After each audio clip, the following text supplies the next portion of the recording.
From the banks of Dewey Lake, it's the Dewey Pod Monster.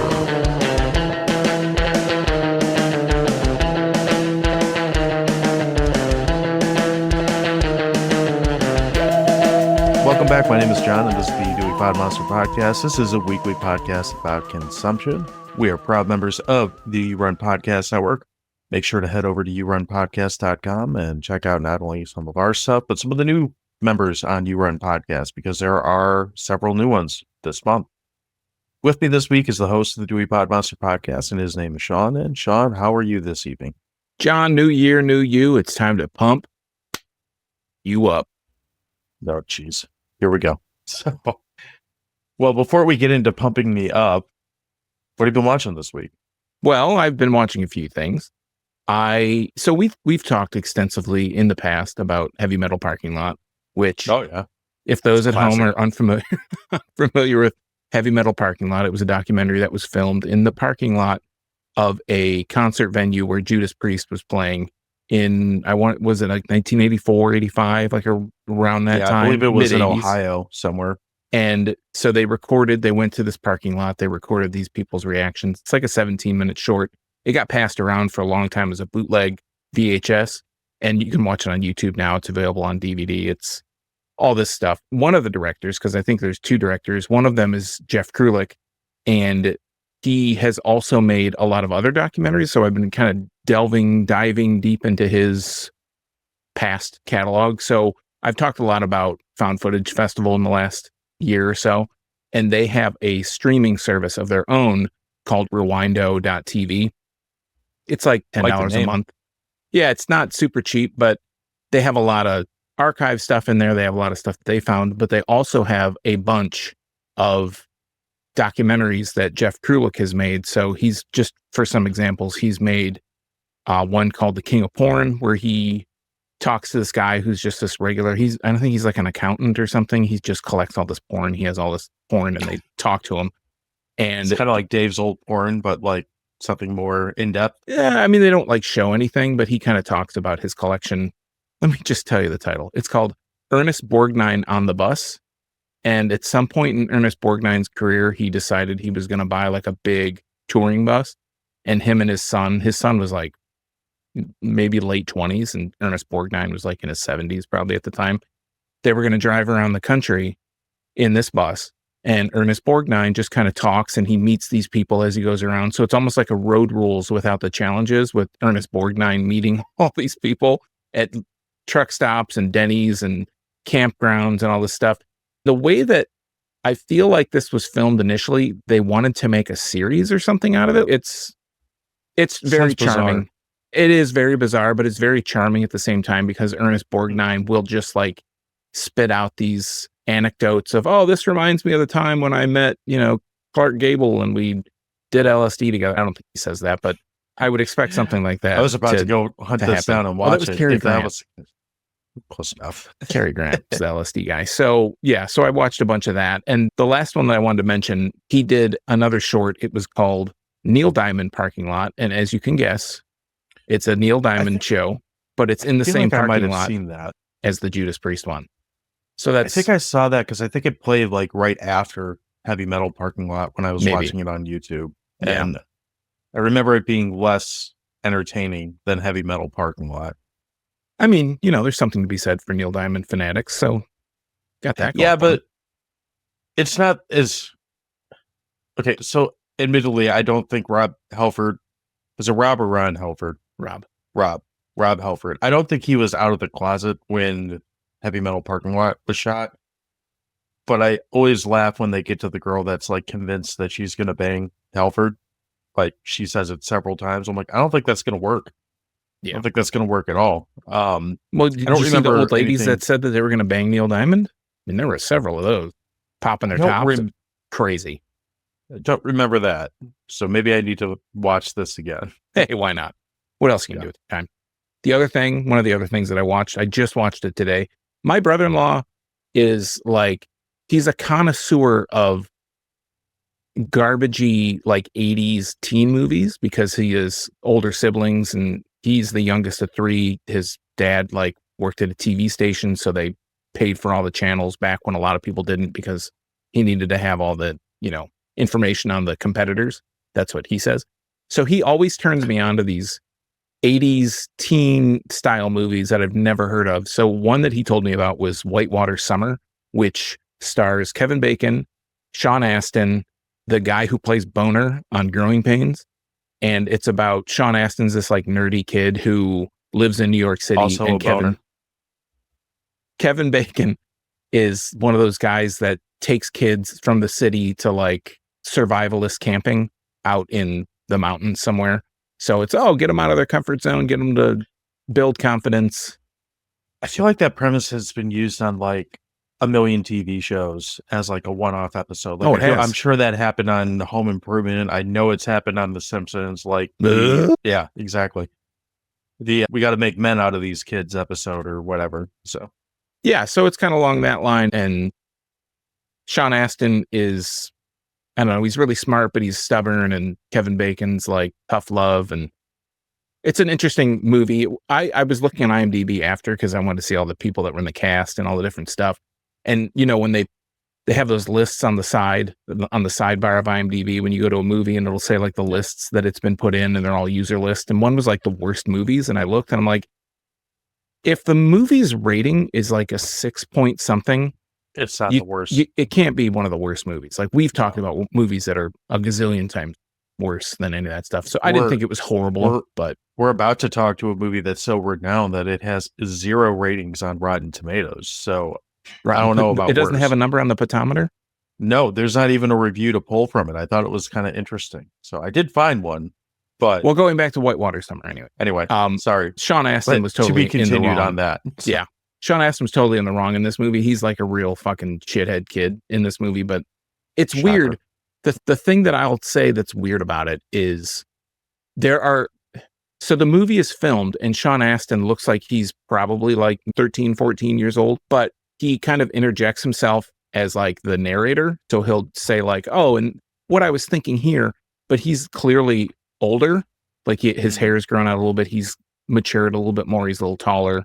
He's kind of like he's almost like a little bit older Sean Astin in Goonies. He's almost like the Sean Astin in Goonies in the movie, but then he's like a little bit younger than Encino Man in the cutaway where he talks to the camera, like this breaking the fourth wall kind of thing. And yeah, so I watched that. That was pretty decent. I don't know if that's available to stream anywhere, but it'll be in the show notes if it is.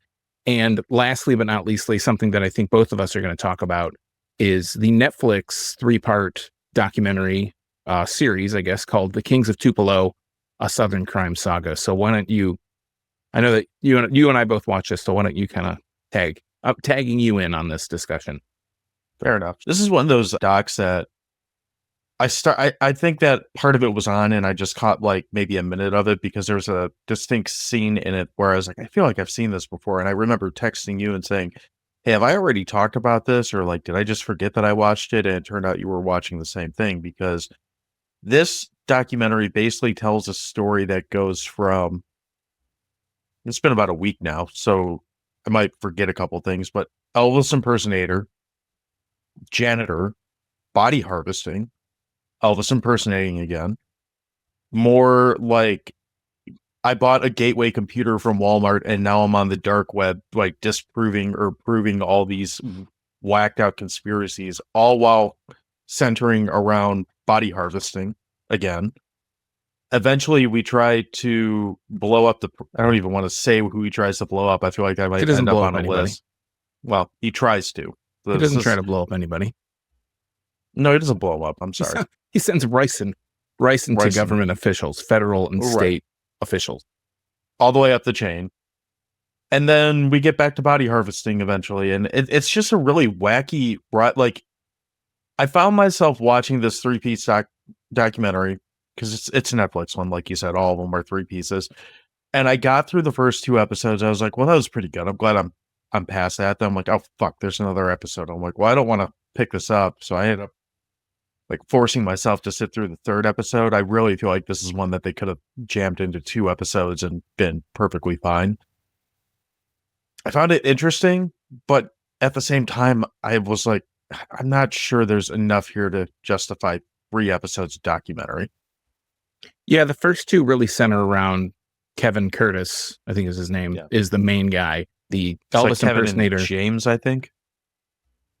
Or Paul or something. I don't know. Yeah, Paul Anyway. Kevin Curtis, whatever. Anyways, his brother, his older brother, is also a Elvis impersonator, and they would perform together occasionally under the pseudonym of Double Trouble. And I think Kevin would be like the 50s, the young Elvis, and his brother would be like the 70s Elvis. They were like these supposedly pretty highly renowned Elvis impersonators in Tupelo. Tupelo is the birthplace of Elvis Presley, so that's why that's relevant. And while we're on the subject of the notoriety of these Elvis impersonators, they really paint the picture that this only matters within Tupelo. Like, this doesn't paint the picture like these guys could go take this show on the road or something. It feels like they're very much so like local celebrity. Anything past that is not even a pipe dream. Yeah, tenuous at best. Yeah. The brothers are working together, and the younger brother, Kevin, gets a job as he wasn't very good at holding down a job. He didn't have a very good work ethic. He starts his own cleaning company. Eventually, they get the contract for this huge hospital in Mississippi. He stumbles upon someone tells him, "Oh, there's a drain backed up in the morgue during the Christmas party. Can you go clean that thing out?" And he's like, "Well, I'm not really supposed to, but I guess I will." He goes into the morgue. He stumbles upon supposedly a freezer that has a head, a severed head, organs, body parts, all types of stuff, babies, like all these different body parts. And he gets fired. He tells everybody about it because that's what you do. He tells everybody about it. They call him in, they fire him. That's probably non-disputable. But the rest of the movie, he's essentially a compulsive liar. So he's a totally unreliable narrator. He's totally unreliable to tell you the straight facts about the story. They talk to his ex-wife. They talk to his brother. They talk to all these people that know him. They talk to people that he runs across foully. And he falls into all these conspiracy theories after he gets fired because he, like John says, he goes to Walmart, he buys a Gateway, which I love that he calls it a Gateway 2000. He buys a Gateway computer, goes online. It also really dates the time frame that this happens. Right. It's all about MySpace. They talk about MySpace a bunch. I thought it was an interesting documentary. I like that the first two parts kind of tell his side of the story, and then the third episode tells like what I can't say truth or like actual story, but it tells a more succinct version of what actually happened, like who was really guilty of this ricin stuff that Kevin Curtis is accused of. One thing throughout the entire documentary that really bothered me were all the AI sketching that made it look like someone was sketching storyboards for this movie, and it's clearly AI. And I was just like, it was just off-putting for some reason. I don't know why. The thing that bothered me the most in the movie, or didn't make sense to me, because like you said, this Kevin guy is, whether he's a bad liar or compulsive liar, all of the above, whatever. I think if you weren't listening to him for 3 hours straight, you'd probably have a harder time picking out the bullshit, where if you listen to him consecutively, like he starts to kind of shoot himself in the foot, for lack of better wording. But after the initial discovery of these body parts in the fridge, they go to his brother it's like the first person he tells is his brother. And his brother makes the most convincing argument as to why he should calm the fuck down in the entire movie. He basically says, well, it's a hospital, Kevin. I'm sure whatever the reason is, they have a reason that they have body parts there. And he says right there, he's like, I don't understand why they didn't just tell you why they have body parts. Like, I'm sure there's a medical reason behind it. And that was the thing that, whether they told him or not, and he just chose to omit that detail and run with this theory. Like, I wouldn't be surprised if he just running with this whole body harvesting thing for whatever reason. But his brother saying that, I'm like, that actually makes a lot of sense. I would assume there's a lot of stuff in hospitals, especially in morgues and stuff like that you just don't want to know about. They probably don't glamorize it very much. But if you were in a hospital, like, yeah, we have organs because we do organ transplants or whatever, it seems more reasonable to me that there is a logical reason why they might have these body parts up to and including a severed head, I guess, than there being some underground black market that goes all the way up to the president, or however he tries to fit these puzzle pieces in. And by the end of this whole doc, he's saying really like crazy shit. Like, this is a bad example, but like, they said that this guy's name was Bill and Bill Clinton was the president. I don't think that's a coincidence or something stupid like that. Like that's not where he starts with it. By the end of it, that's how his like leaps of logic go. And you almost get to a point where you're like, how the fuck did you draw like there's a really like recurring phrase of connect the dots and all this shit. I was like, how the fuck are those the dots that you connected? Like it starts to feel like he's just paranoid and like linking things together, whether they're actually there or not. But at the same time, there's also this other side of it where you get to the actual culprit of this ricin thing that you're like, okay, well, I don't know. It's a weird documentary because you leave it with almost more questions than you go into it with, but it's still an interesting story based off crazy Southern people. Yeah, I don't know if I have any other extra questions that the documentary didn't answer. I was just, by the end, I was like, okay, cool. I can close the book, and this is something I don't ever have to think about again. So that was... Well, I would agree with that. I don't need to dive into that anymore, for sure. The only other thing I watched, and you might appreciate this, I stumbled onto, because it was on Tubi, the Dolph Lundgren Masters of the Universe movie was on there, and I don't know why, but I left that on, and you want to cue up the here's a nice piece of shit sounder, that's where it belongs. Piece of shit? Yep. I mean, it's got a little bit of charm because it's like ridiculous and it has some Muppet type things in it, and there's occasionally like some wrestling that goes on, but I don't know that you can adapt Masters of the Universe to a movie that's going to be quote, quote, good, but they definitely didn't achieve anything close to that with this thing. So I would argue you might be able to, but it's Golan Globus, and especially in the 80s, the budget wasn't going to be there to make a live action thing that was going to be nearly convincing. Like today, you probably could with CGI and all the way the special effects are now, but I would think you would just animate the whole thing if you wanted to do it. Like that'd probably be the easier way to go about it. That's what they do with Marvel movies, isn't it? They're live actors in an animated setting, essentially. Basically. I saw that movie in the theater. Did you? Yeah, I was pretty amped to see it, and I was quite disappointed. I'm sorry to hear that. So that explains a lot. Does it? Does it, though?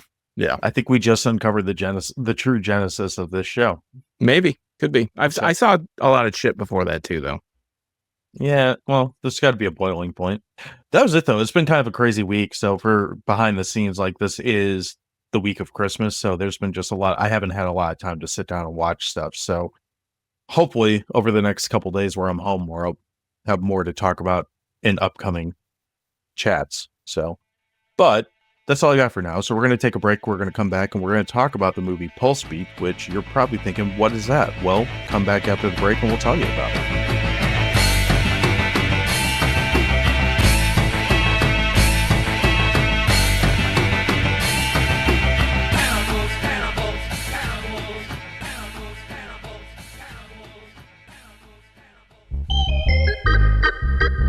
Hi everyone, AI John here. If you're a horror fan like me, check out the Fans of the Dead podcast.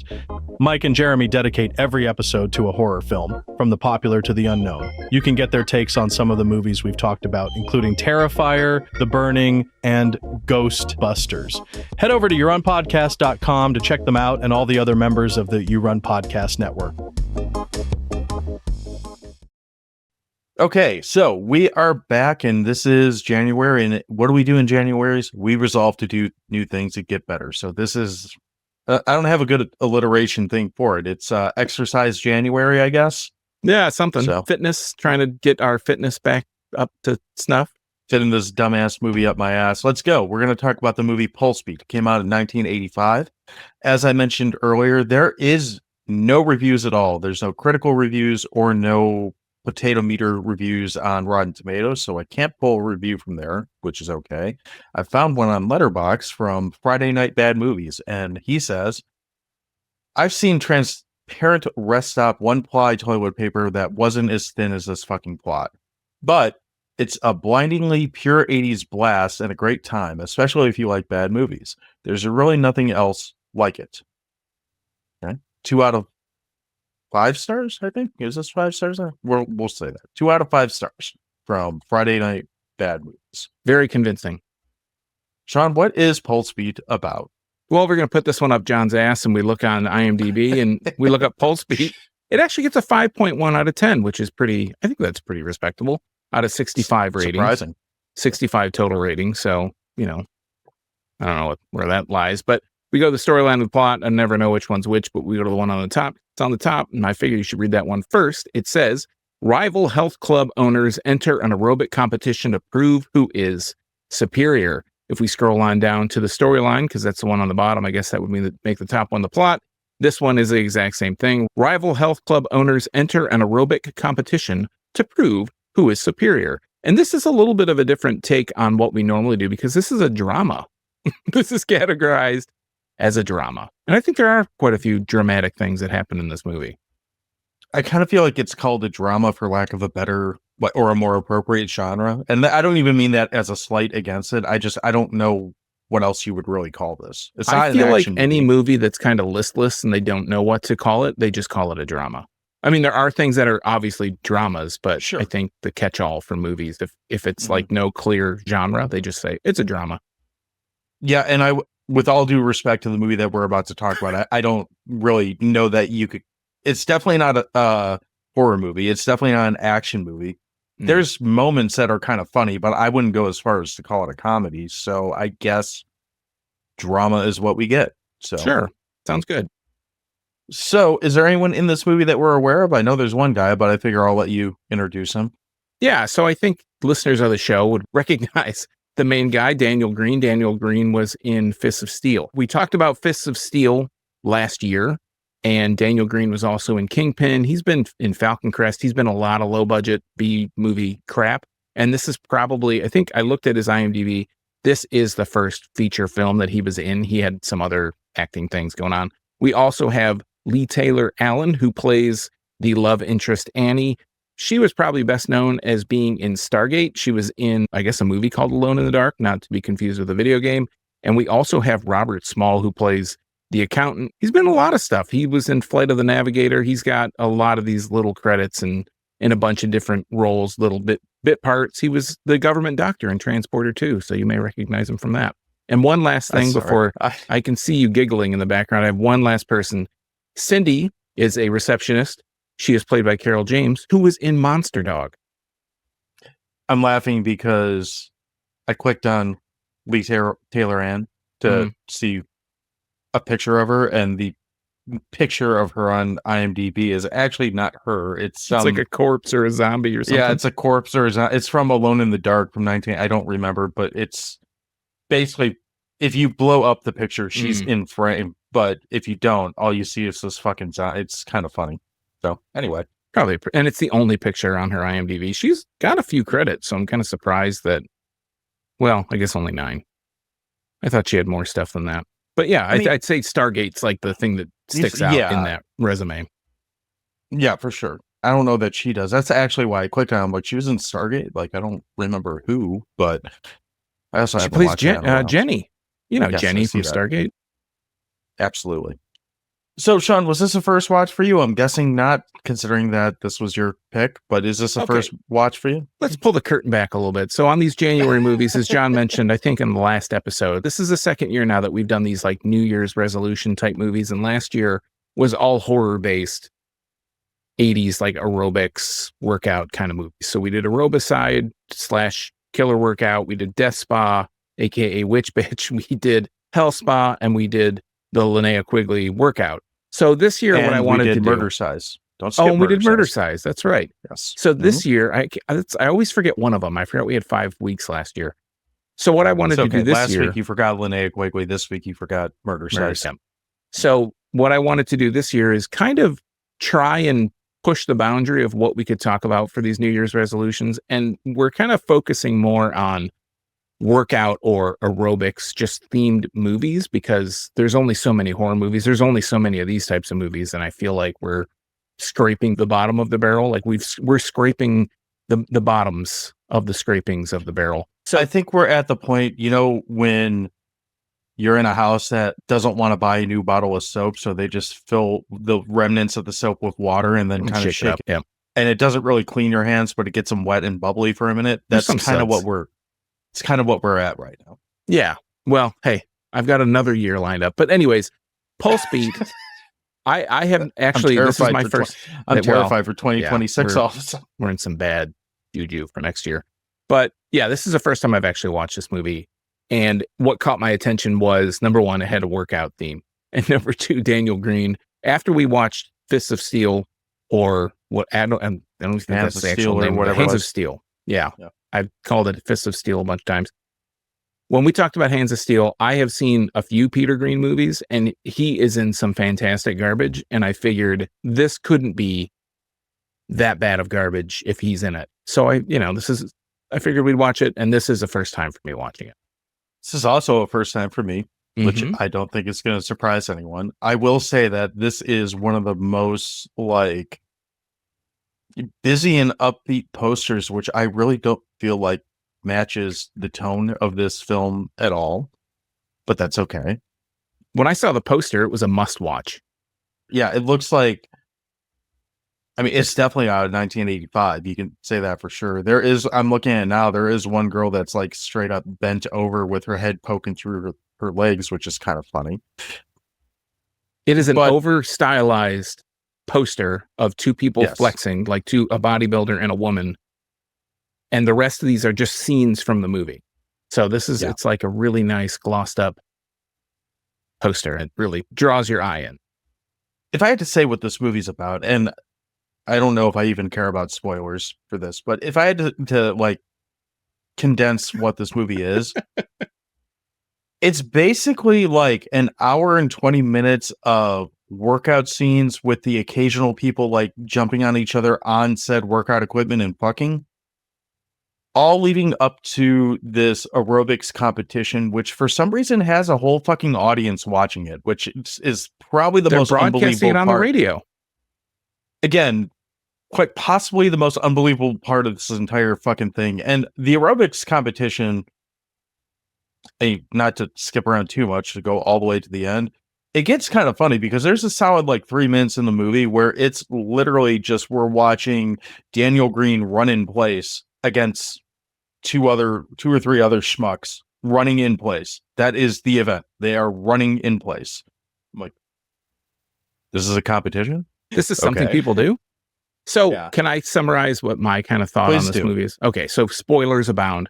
If you do want to watch this movie, if you're interested, I will leave a link in the comments. I did find it on Internet Archive, so you can watch this movie. And basically what the movie is about is Daniel Greene his name is Roger. He owns a gym called Roger's Gym or something like that. Well, it starts as Roger's Gym and then it evolves into PulseBeat.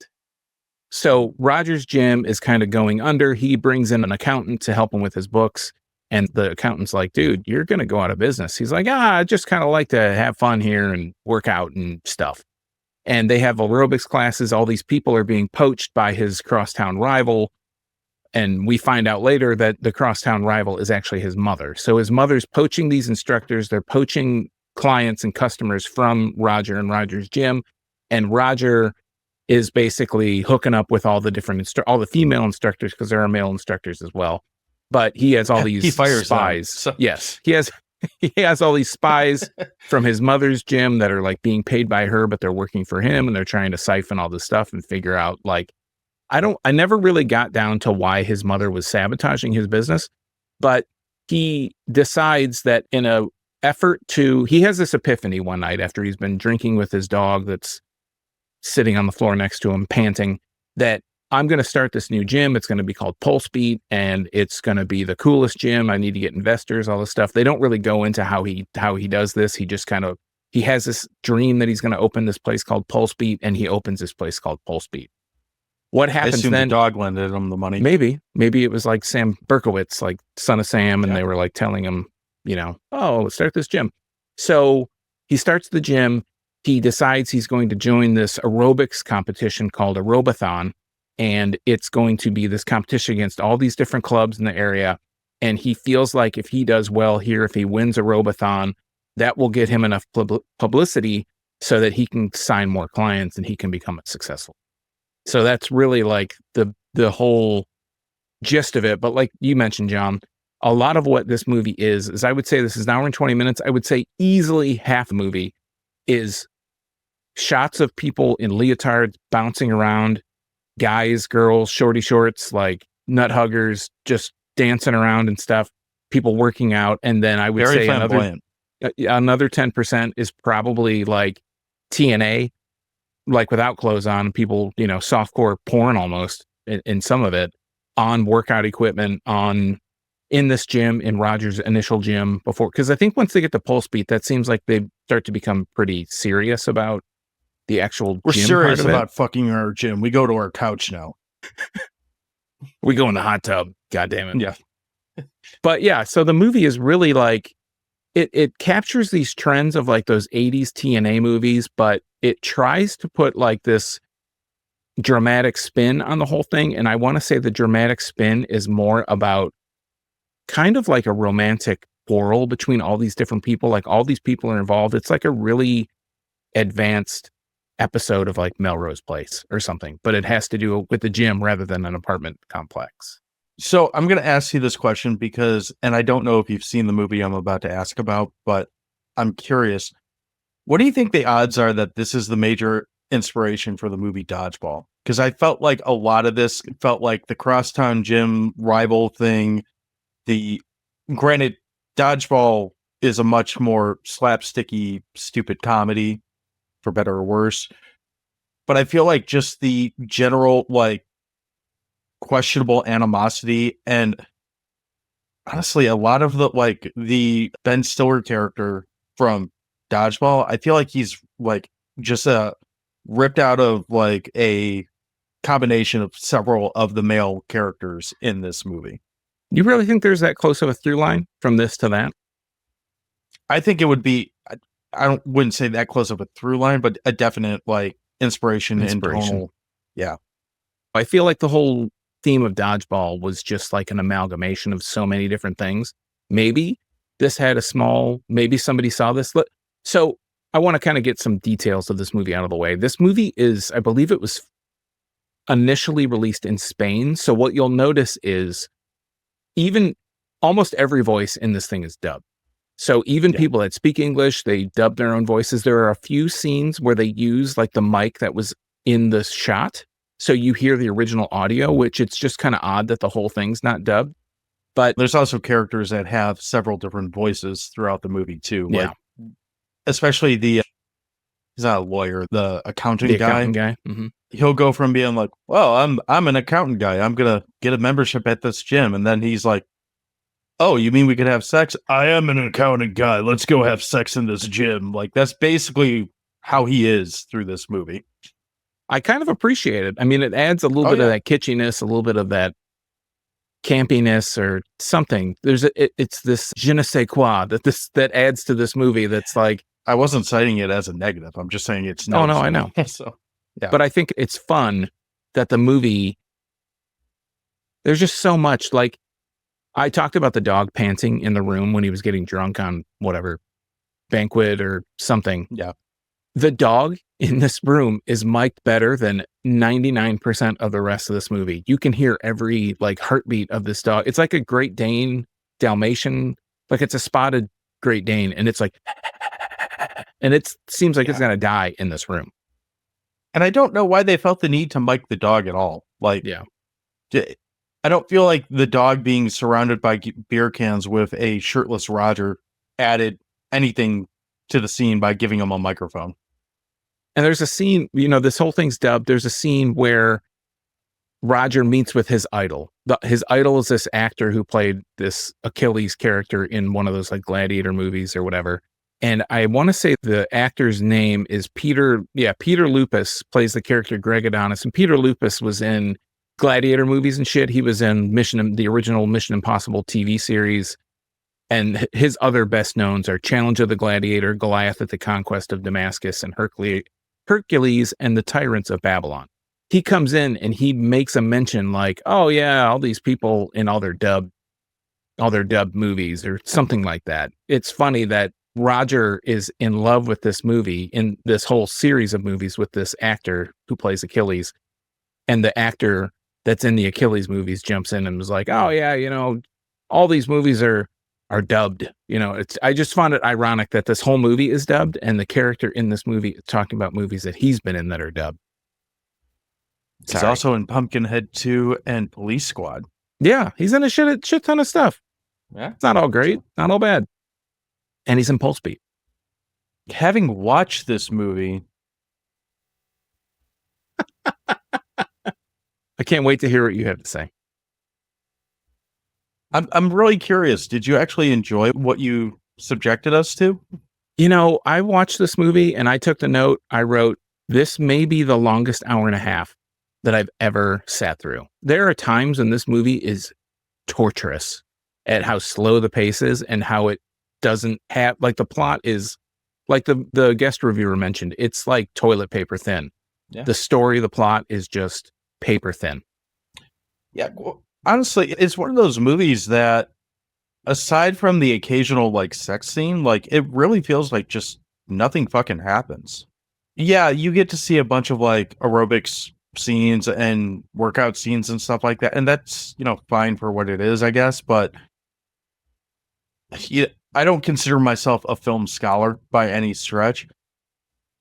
I don't think I have high levels or a high threshold to be entertained with a movie. But I don't think that in it of itself is enough to constitute movie. Maybe music video, but like the majority of what you get in this movie, I'm not sure it even counts as a movie. Yeah, I mean, I think my thing that I would say about this movie is sometimes it feels like they try to cram too much into a too short of an amount of time, or they spread it out over 2 hours. This feels like they had a half-hour idea, like a TV show, like a sitcom portion sized idea, and they spread it out to an hour and a half. Yeah, I mean, there's a few things that I do like about the movie. I like that final aerobathon scene. I feel like they do a lot of slow motion to really pad that time out even more, just to get to that. I think this is actually an hour and 20 minutes, or right around there.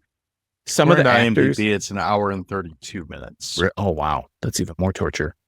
Yeah. I feel like a lot of the actors that are playing these aerobic instructors are severely uncoordinated. They're under-coordinated. They're not even up to the bar to being coordinated. So I find it kind of funny to watch. There's a scene where one of the main character, Lee Taylor-Allan, who plays whatever she plays, Janice or Denise or somebody, Annie, that's who she plays. She's auditioning to get this part, or auditioning to be this teacher, this aerobics teacher for the gym. And they show her, when they show her, they'll basically show her waist up, and then the rest, if they show feet down, they just show someone's feet. And it's clearly not hers. Like, she is, and when they show her full body, she's just like 600 spazzing out. pound dude. Yeah, she's like doing the Elaine dance constantly. There's like scenes where she's doing these like lunges, and it looks like she's gonna knock herself out, hitting herself in the head with her own knees. So I found that kind of funny. The other thing is, I noticed in the credits of this movie, because I sat through the credits, there's in the special thanks. You never know if they're going to get a post-credit scene in PulseBeat. So. Yeah, exactly. One of the special thanks in the credits was special thanks to special product placement, like just a generic, hey, thanks for all these products appearing in this movie. I thought that was pretty fun. I actually did look for something like that, because after we did Blood Rage and we noticed all the Nikes and stuff in there, I was like, and we noticed that Nike got a credit on that. There's a lot of the same type of stuff in this, but they didn't list any of those companies. They probably were asked not to. What is up with I guess he's the like assistant manager of this gym or something like that. The guy who's the masseuse in the gym, who also judges the aerobics instructors and apparently rubs one naked woman down and then proceeds to beat his head into a wall for reasons. What's up with that? What part do you want me to answer about that? You had a lot of things embedded in that one question. I guess it's not an actual question. Yeah, I don't know that there is an answer, but I just found him to be, he's a weird character, because he feels very much so like all of a sudden we have like a character out of Porky's or something in the middle of this movie, which does not fit at all. But he's like the more out of place than the accountant somehow in this movie.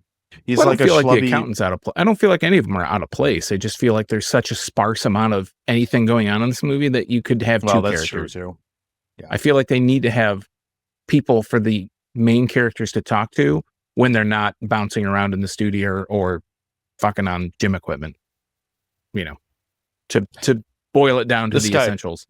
This guy's not very fuckable. Let's have him give some naked lady a massage and then run his head into the wall. Yeah, he essentially looks like Mel from Mel's Diner. He's got like a white t-shirt, white pants on. He's the masseuse, and he's like the advisor or something. But the actor clearly doesn't speak English because he's totally dubbed 100%. But yeah, I mean, I think he provides a little bit of comic relief, and he's supposed to be like, if you ever watch Cheers, he's supposed to be like the coach character on Cheers. You know, he's like, Yeah, a little bit. he's not a main character. He just kind of has funny quips and he gives advice. He's like the kindly old grandfather, that character that gives you advice on, you know, should I give this woman a massage and she's nude or not?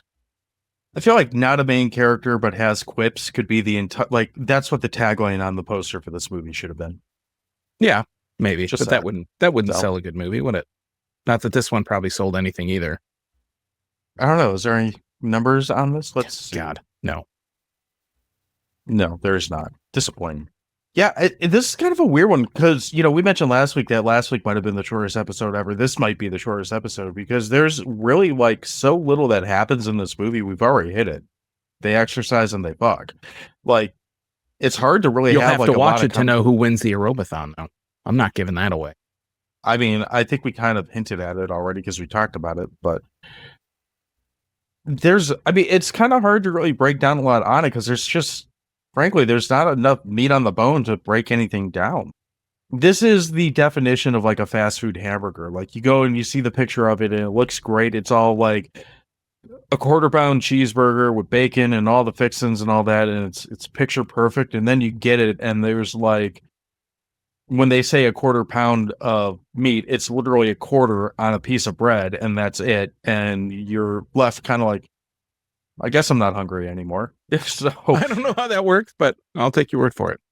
I did have some dislikes that I wanted to kind of mention. What don't you like? I guess you- I'm kind of playing my hand on what I don't like already. Yeah, wow. So The entire movie. Got it. The thing, I'm not going to this go movie- quite that far. this movie does something that I've always been, I don't know, perturbed is probably the word for it. Being a former obese gentleman, I hate when movies show people that they think they're out of shape. You know, like, oh, I'm not, and I don't want to walk around with my shirt off. And they do have their shirt off and they're in perfectly fine shape. Like the accountant guy. There's a scene where he's like, he feels intimidated because he's not in shape. And he doesn't want to go in the sauna. He doesn't want to go in the swimming pool or whatever. And when they show him with his shirt off, he's like in better shape than I've been in my entire life. Like he's not ripped. Everybody else in the movie, they've got good musculature. And this guy's just kind of like, yeah. And this guy doesn't have abs, but he's like not fat. Like, really? What the fuck? The other dislike I have about this movie is the extreme difference in sound for everything. Music can be really loud or barely audible. People talking dubbed are like shouting. They're overdriven. They're like blowing out. They're clipping the entire audio. And then the next thing they'll just be like either talking regular. And that probably won't even be caught because I'll probably cancel it in the editing process. You won't even be able to hear what I was saying. That's a big detractor for this in this movie for me. I can watch a lot of shit, but when the audio is just like horrible, I always find it a big detractor. I agree with you on that. The only thing and this isn't necessarily defending it. This is just kind of a statement of fact. I think if you start diving into movies of this ilk, you're going to run into that just because they're not polished. They polish Daniel Greene's muscles, but and his knob, but that's like the only thing that's polished in this movie. Like, this movie is not. I'd be surprised if this movie got rated at any point. I'm not scrolling up to see it, but I'd be surprised if it went through a ratings board because who the fuck cares? Like, it's one of those movies that, and I feel like we do at least one a month. Like, there's always those movies that we come across that it's like, yeah, this is not technically good. This is not technically right. A, B, C, D, and so on like that. But it's also that kind of movie where it's like, well, what the fuck did you expect? Like, it's a movie from 1985 called PulseBeat, and no one has seen it. I just wanted to point out because it feels especially egregious in this movie. This is one of the extreme examples of, man, the sound is really, It's It not. sounds better than Black Devil Doll from Hell. I'll give it that. It does. It does. It doesn't. It's not unlistenable, but it's just like it's all over the place. Yeah. You can tell when you watch a movie and they're in a club, which a scene happens in this movie when the characters are in a club and the music is playing in the club and they start to talk. It's not that they've put the music in afterwards, but they've reserved that space for the voices to exist. In this movie, there are just these long extended scenes in this club where there's no talking. So they just play the music track and that's the only sound there is. There's no sound of like clinking glasses or, stools or chairs moving or just even any kind of background noise. It's just the music bed and that's it. And that's kind of more of what I'm saying. Between that and the dubbing being so all over the place, that was just a minor complaint for me. That's fair. Yeah, anything else you want to complain about or praise this movie for?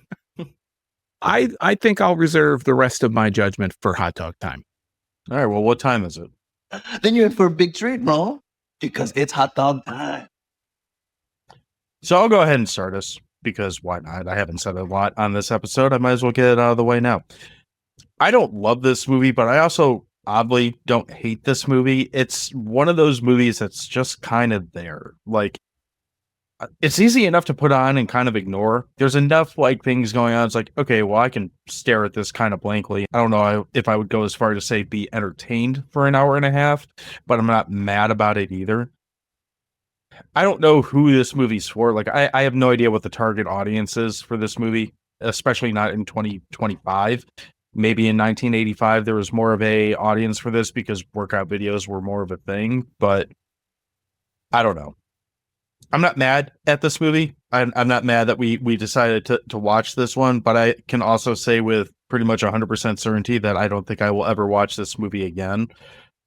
If you want to check it out, like, again, we'll have it available in the show notes so you can watch it for free. It's worth checking out for free, but if you have to pay anything more than free for it, you could probably do a lot better with go watch Murdercise again or something like that. Like, you might have, more story in that movie than in this movie.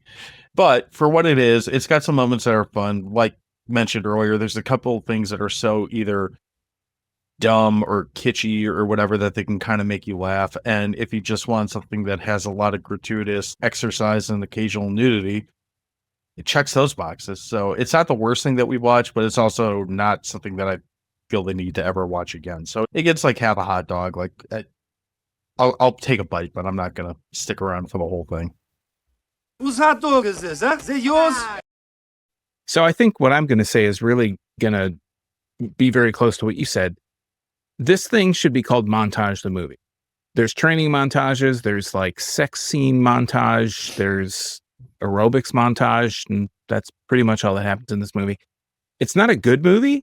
It's really barely a movie. But if you're interested to see what the 80s were like and see what the whole aerobics craze was like in the mid 80s, early to mid 80s, I think this is really a perfect encapsulation of that. This is before AIDS. This is really like a pre-AIDS movie. People are just BD's not that bad, really.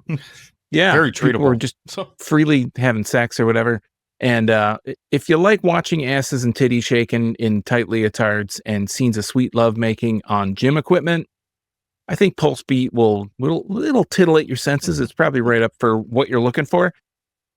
I have to say, like, watching this, we kind of mentioned it going throughout, but like initially watching this, I was like, oh my God, this is going to be the longest hour and a half that I've ever spent watching a movie. But it definitely grew on me as the movie went along, especially near the end. I started to get like, oh, okay, like I'm really enjoying this. What was that? Like, why did they spend so much time doing all the just kind of dumb, boring shit at the beginning of the movie? Where at the end, even though they're just literally, Daniel Greene is literally just slow motion jogging on the stage for 3 minutes, it actually starts to you start rooting for these characters. It definitely grew on me as the movie went along. With that being said, it's a weak ass, half a hot dog kind of movie to me. It's like borderline no hot dogs. I have 100% picturing you in one of several places where you might be watching this movie, like with like a bowl of popcorn, a soda, just like fist pumping on Daniel Greene, running in place, whoever you are. This is a half-hearted, like half hot dog for me. I think you have to be in the right mindset too to watch this. And I don't know if necessarily we were in that mindset. I know I probably was just like, okay, I'm going to watch this because we're going to watch it for the show. And I was excited to watch it because, like I said, I've been putting research in on these different movies to see like what's going to be what we're going to watch this year rather than the very dregs are going to be next year. But I think we got some good ones coming up. And I think this one, if you're into the whole thing, if 80s vibes are your thing, like you could watch it and maybe enjoy it. Like I read some side reviews or whatever, like the IMDB user reviews. One of them I'm looking at right now, it says enjoyable mess. You know, they're saying that this is a great, so bad it's good kind of movie. I don't know if it fits in that category for me, but by the end, I was rooting for the movie and I was rooting for Roger and PulseBeat. For whatever it's worth, there's not a lot of reviews on Letterboxd, but the majority of them, if you actually read that, like they're, as far as like the stars go, they're on the lower side. But if you actually read the majority of these reviews, most of them are kind of saying something similar to what we are, in that this movie's not good, but I'm also not mad at it. Like, or not upset that I watched it. And some of them flat out like it a lot. So even our guest reviewer basically said that he thoroughly enjoyed this movie. So it is definitely going to be a movie that if you're into those kind of bad 80s one-off flicks, do worse. Yeah, I agree. Again, another tagline for the poster. PulseBeat, you could do worse. You could do worse. You got to put that in the marketing material. Wholeheartedly half hot dog. That's I might add that on the episode art. Just PulseBeat under it. You can do worse. There you go. Perfect. Yeah. All right. So we're going to wrap up with our question of the week. And this week's question of the week is very New Year's centric. It's, what are your New Year's resolutions for 2025? Straight up. That's all it is. So over on Blue Sky, we got a response from our friends over at Podcast in the Woods. They're at Woods Podcast 1 on Blue Sky. Please do give them a follow. And assuming this is Boomer, and he says he's going to figure out how Audacity works. Boomer, if you need any help, reach out. We recorded for a very long time with Audacity. We still do. That's how we do our local recording. See, there we go. So we're going to skip over to Instagram. We only got a couple responses on this week, so this will go quicker. Our friend Scott, who is king of the You Run Podcast Network, host of the You Run Podcast Show. By the way, Boomer and Podcast in the Woods are also on the You Run Podcast Network, so check them out there. And Scott says, from You Run Podcast, says he's going to work less and drink more. And that's my kind of resolution. Last we have, no, yeah, totally, dude, on Instagram. And he says, lose my midlife chub up. Chub up? I think he's going to go on a diet. Maybe get a new car and find a way to go to the movies more often. All those are probably good. Do you have any resolutions? I know you don't usually do them. I don't either. Anything you want to throw in there that you are going to try to do? I'm perfect as is. What do I need to do? My New Year's resolution is I'm going to force Sean to make me watch terrible movies about aerobics. Well, good. You're going to get those all banged out in January. Maybe December if you start watching ahead for next year. Well, that's good. We like to give up on our resolutions early in this country. In this world. In this lifetime. Is that just an American thing? Do other countries do the resolution, you think? I think everybody does. If you're out of the country, if you're out of the United States, I mean, you could ask Scott. Yeah. Aside from Scott, let us know on social media at Dewey Pod Monster. Let us know what you think about resolutions. Do you do them there? Wherever you are, wherever there is for you? I think you do. I'm just picturing BP. I'm just picturing BP like, these bloody cunts over in America with their fucking resolutions. I just kind of turned him into Conor McGregor, didn't I? Yeah, a little bit. Sorry, BP.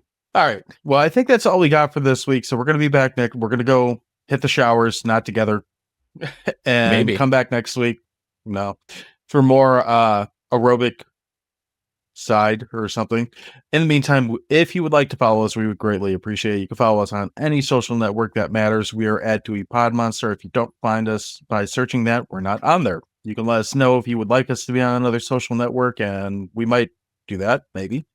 You can also send us feedback at our site, which is crap.town. There is a feedback option very high on the, I think it's right at the top of the page. Could be wrong. But crap.town, that's our site. All of our old and new episodes are on there. That's also where you can find all the links, including all the other podcast places. Links are there too. This is a video podcast now. You can watch us on Spotify or you can watch us on YouTube if you would like to. And like most months, we have a movie coming up at Batch Brewing this month that is going to be focused around aerobics. We're going to be showing Aerobicide or Killer Workout, whichever you want to call it. We have already done that episode, so if you're interested in Aerobicide and or Killer Workout, you can go back and listen to that from last year. It would have been in January. Guess what? It'll be in the show notes. It will be in the show notes.